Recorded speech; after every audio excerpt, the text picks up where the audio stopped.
Halo dulur, selamat datang di Media United, channel fans MU paling netral. Menang dipuji, kalah dibully. Di video kali ini kita akan membahas beberapa berita terbaru dari Manchester United. Ada update-update baru yang menurutku sangat menarik untuk kita bahas bersama. Langsung aja kita masuk ke berita yang pertama. Benjamin Sesko melihat proyek dan ambisi Manchester United melampaui Newcastle. Ia sangat terkesan dengan kualitas pemain yang didatangkan klub, visi masa depan yang jelas, dan jalan menuju kesuksesan yang telah terbentang untuknya. Oke, ini kabar terbaru terkait incaran Manchester United di bursa transfer saat ini, yaitu Benjamin Sesko. Kalau kita lihat situasinya sekarang, ya ini lebih ke arah yang positif. Pasalnya pemain yang sangat diinginkan oleh Christopher Vivell ini sudah mendapatkan lampu hijau dari Ineos, dan seperti yang kita tahu, keinginan Amorim untuk mendatangkan Oli Watkins yang sudah terbukti bisa bersaing di Premier League sepertinya sudah sirna dan fokus sepenuhnya beralih ke Benjamin Sesko. Keputusan akhir berada di tangan sang pemain untuk memutuskan apakah akan tetap berpegang teguh untuk memilih Manchester United atau beralih ke Newcastle United, karena persaingan masih belum berakhir. Meskipun pilihan lebih condong ke Manchester United, tapi selama belum ada keputusan resmi, apapun masih bisa terjadi. Karena kalau kita lihat tuntutan dari Benjamin Sesko, ini yang pertama, dia ingin menjadi pemain utama yang tampil secara reguler di setiap pertandingan, dan Manchester United bisa meyakinkan hal itu. Terus yang kedua, dia melihat proyek jangka panjang yang ingin dibangun Manchester United itu sesuai dengan keinginan dan kebutuhan dari Benjamin Sesko. Itu dari sisi Benjamin Sesko menurutku bukan menjadi suatu masalah, hanya saja dia masih berkonsultasi dengan keluarganya terkait pilihannya ke Manchester United. Terus kalau kita lihat dari sisi RB Leipzig, nah ini kan tuntutan harga yang diinginkan oleh klub tersebut itu sekitar 75 juta euro plus add-ons, yang mana ini akan segera dinegosiasikan oleh pihak Manchester United. Jadi Manchester United itu sudah siap untuk memberikan penawaran selama sang pemain benar-benar tertarik untuk bergabung dengan Manchester United meskipun tidak tampil di Champions League.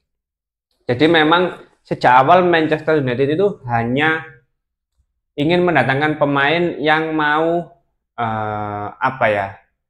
mengembalikan klub ke jalan yang seharusnya. Nah, jadi bukan ingin mendatangkan pemain-pemain yang hanya mau tampil di kompetisi tertentu atau karena ada relasi dengan sang pelatih atau manajemen dan lain sebagainya. Tidak seperti itu. Jadi manajemen itu dengan sadar hanya akan mendatangkan pemain yang benar-benar mencintai klub Manchester United dan ingin memajukan klub bersama pemain tersebut. Dan manajemen sudah mendatangkan pemain-pemain yang memiliki karakter tersebut di dalam Matheus Cunha maupun Bryan Mbeumo. Jadi untuk Benjamin Sesko ini kan bukan nama baru juga, sudah diincar sejak tahun-tahun sebelumnya. Maksudku ini sudah rumor tahunan, dan semoga di tahun ini dengan adanya Christopher Vivell yang berperan sangat besar untuk mendatangkan Sesko, bursa transfer musim panas ini bisa benar-benar merealisasikan kedatangan Sesko. Nah, pertanyaannya, apakah Newcastle sudah menyerah? Tentu masih belum. Karena kabarnya Newcastle siap menaikkan tawaran di atas Manchester United selama Benjamin Sesko mau pindah. Tapi nggak bisa dipungkiri teman-teman ya, meskipun Manchester United ini musim kemarin sedang terperosok di peringkat papan bawah, daya tarik sejarah jumlah fans itu tidak bisa dipungkiri, Manchester United tetap yang terbesar. Makanya para pemain ini tentu akan berpikir ulang kalau misalkan mau pindah ke Newcastle. Oke lah, dia memiliki privilege untuk tampil di Champions League musim depan. Tapi secara klub ya, secara histori Newcastle tidak lebih besar dari Manchester United gitu loh. Maka dari itu hal tersebut menjadi pertimbangan tersendiri bagi para pemain untuk memutuskan kemana dia akan berlabuh. Selain itu, Newcastle ini sudah pasti akan mendatangkan pemain baru. Karena apa? Karena di lain sisi, Alexander Isak sudah pasti akan pindah ke Liverpool. Bahkan tawaran awal dari Liverpool untuk mendatangkan Isak sebesar 120 juta pound sterling, ini ditolak mentah-mentah oleh Newcastle. Jadi kan dia ini secara finansial untuk mendatangkan pemain baru itu sangat mampu. Makanya dia siap memberikan harga berapapun kepada Benjamin Sesko asal dia mau pindah ke Newcastle. Nah, ini yang bisa menjadi batu sandungan ujian terberat bagi Manchester United untuk benar-benar meyakinkan pemain agar mau pindah ke Manchester United. Tapi di luar hal itu semua, Newcastle juga sudah menyiapkan opsi lain apabila gagal mendatangkan Benjamin Sesko, yaitu mendatangkan Ollie Watkins. Nah, rumornya sudah mulai rame, tapi semua masih belum bisa dipastikan keputusan akhirnya karena ini masih di tahap awal. Tapi aku berharap dengan adanya update positif di hari ini, meskipun prosesnya mungkin cukup lama seperti yang sudah-sudah terkait negosiasi harga dengan pihak RB Leipzig, tapi selama pemain tersebut hanya menginginkan Manchester United, kesepakatan pasti akan tercapai. Kita hanya perlu bersabar untuk manajemen agar memaksimalkan negosiasinya agar sama-sama menguntungkan. Ya, masalah nominal di titik tengah itu biasa terjadi di bursa transfer. Yang penting Benjamin Sesko bisa didatangkan ke Manchester United. Nah, pertanyaan lain adalah kalau misalkan Benjamin Sesko berhasil didatangkan, bagaimana nasib dari Rasmus Højlund? Seperti yang kita tahu, performa Rasmus Højlund di beberapa pertandingan pramusim ini memang mulai ada progres dibandingkan dengan musim kemarin. Sepertinya dia juga sangat menyadari bahwasannya Manchester United akan mendatangkan striker baru, dan karena Rasmus Højlund ini bukan pemain yang akan dibuang oleh Amorim, ya dia sepertinya akan tetap berusaha keras untuk mempertahankan posisinya sebagai striker utama. Karena dari manajemen juga belum ada statement bahwasannya Rasmus Højlund akan dijual. Beda lagi kalau Benjamin Sesko benar-benar sudah resmi datang ke Manchester United, nah statusnya baru akan lebih terancam. Entah dijual secara permanen, entah dipinjamkan, kita nggak ada yang tahu. Karena sudah ada pemain lain seperti Joshua Zirkzee, Sido Obi, ini kan akan ada banyak opsi striker. Nah, tentu menurutku akan ada satu yang dilepas. Kemungkinan Rasmus Højlund, entah itu dijual secara permanen atau sebagai pemain pinjaman, kita nggak ada yang bisa memastikan untuk saat ini. Tapi kalaupun memang Rasmus Højlund menolak untuk dijual, ya dia harus bisa bersaing dengan Benjamin Sesko untuk memperebutkan posisi sebagai striker utama di musim depan.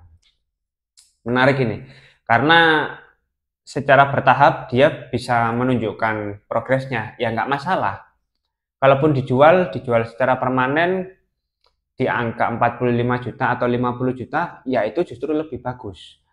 Yang penting ada klausul pembelian kembali. Nah, kalau misalkan dia bisa memperbaiki performa dan menunjukkan progres yang signifikan. Menarik untuk kita nantikan bersama ya, semua situasi di bursa transfer musim panas ini.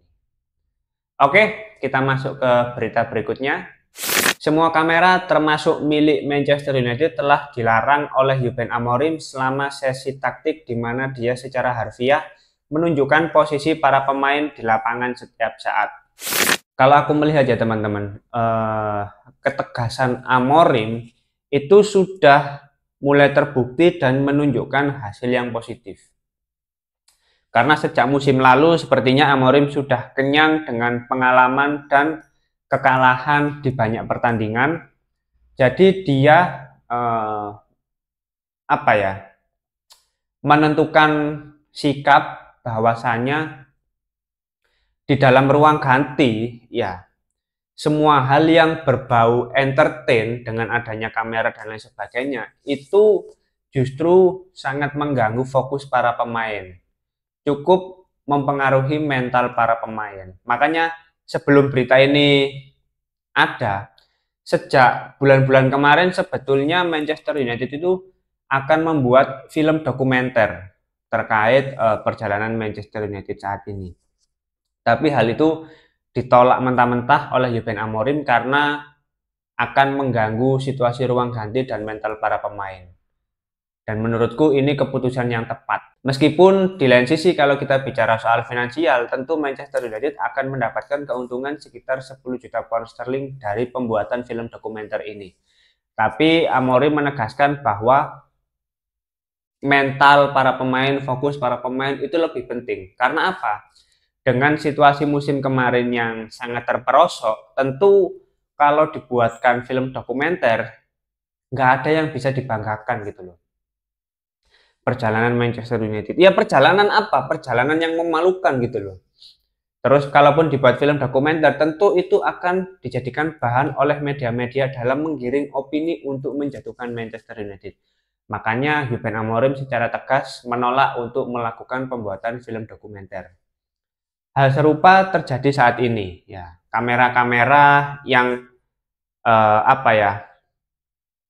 Yang lebih mengedepankan sisi entertain untuk kebutuhan sosial media atau kebutuhan media-media mainstream itu sudah dilarang oleh Ruben Amorim. Dengan apa?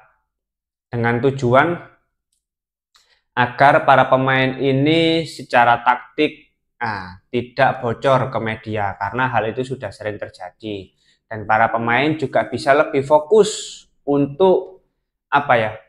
Menjalankan instruksi yang sudah disampaikan oleh Ruben Amorim. Dan ini adalah salah satu hal yang aku suka dari Ruben Amorim, ketegasan dalam menentukan sikap, terus bagaimana caranya dia menjalin komunikasi dengan media, yang mana hal itu sangat apa ya, sangat berani dan sangat terbuka apapun kondisi yang ada di Manchester United. Dan itu merupakan poin penting juga bagi internal klub agar bisa melakukan evaluasi. Nah, jadi tidak perlu ada yang ditutup-tutupi. Oke lah ada yang ditutup-tutupi, tapi terkait performa di atas lapangan, setiap hasil pertandingan maupun sebelum pertandingan, Amorim secara terbuka menyampaikan opininya. Nah, oke, kita masuk ke berita yang terakhir. Para saksi mata melaporkan bahwa Manchester United telah memberikan latihan intensif kepada Bryan Mbeumo dalam sesi tertutup. United tidak memberinya perlakuan khusus. Ia bahkan diuji dengan latihan sprint menyerang dan bertahan yang waktunya diukur secara ketat. Ini hanya berita tambahan saja ya, tapi kalau kita melihat situasi saat ini, memang Manchester United benar-benar menjaga kebugaran para pemain.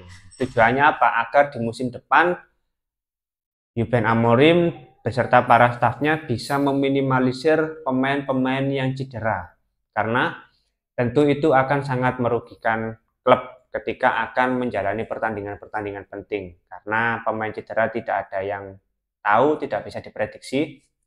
Maka dari itu untuk menjaga kebugaran pemain agar tetap fit ya perlu adanya intensitas latihan yang terukur secara berkala. Dan Bryan Mbeumo bisa menjadi senjata utama untuk bersaing di musim depan. Bukan hanya Bryan Mbeumo, pemain-pemain lain seperti Matheus Cunha ketika kemarin pasca pertandingan West Ham dia ada sedikit rasa lelah pasca pertandingan, langsung diistirahatkan saat melawan Bournemouth. Ya tujuannya nggak lain untuk menjaga kebugaran pemain tetap fit gitu loh. Makanya ini menjadi aspek yang penting kalau Manchester United ingin bisa bersaing di kompetisi Premier League musim depan dengan komposisi pemain yang ideal. Oke, mungkin itu dulu beberapa berita terbaru dari Manchester United. Kalau teman-teman ada opini lain, langsung tulis saja di kolom komentar. Kita akan diskusi santai seperti biasa. Terima kasih sudah menonton video ini. Jangan lupa like, komen, dan subscribe. Salam.